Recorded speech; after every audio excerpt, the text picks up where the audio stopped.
প্রশ্ন, দিনু চরিত্রের স্রষ্টা কে ছিলেন? উত্তর, তারাশঙ্কর বন্দ্যোপাধ্যায় দিনু চরিত্রের স্রষ্টা ছিলেন। প্রশ্ন, বায়ুর চাপ মাপক যন্ত্রকে কী বলে?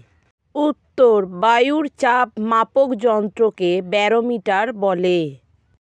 প্রশ্ন, ডিনামাইট কে আবিষ্কার করেন? উত্তর, 1863 সালে আলফ্রেড নোবেল ডিনামাইট আবিষ্কার করেন।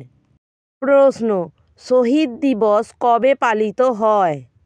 উত্তর, 30শে জানুয়ারি শহীদ দিবস পালিত হয়। প্রশ্ন, সবচেয়ে হালকা ধাতুর নাম কি? উত্তর, লিথিয়াম হলো সবচেয়ে হালকা ধাতু।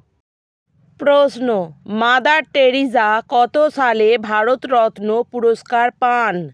উত্তর, 1980 সালে ভারতরত্ন পুরস্কার পান। প্রশ্ন, আরশোলার হৃৎপিণ্ডে কয়টি প্রকোষ্ঠ আছে? উত্তর, আরশোলার হৃৎপিণ্ডে 13টি প্রকোষ্ঠ আছে।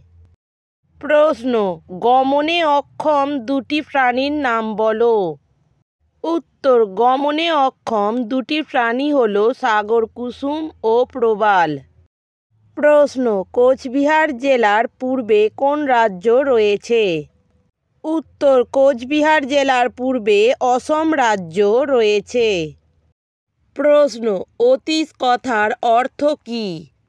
উত্তর, অতীশ কথার অর্থ জ্ঞানী।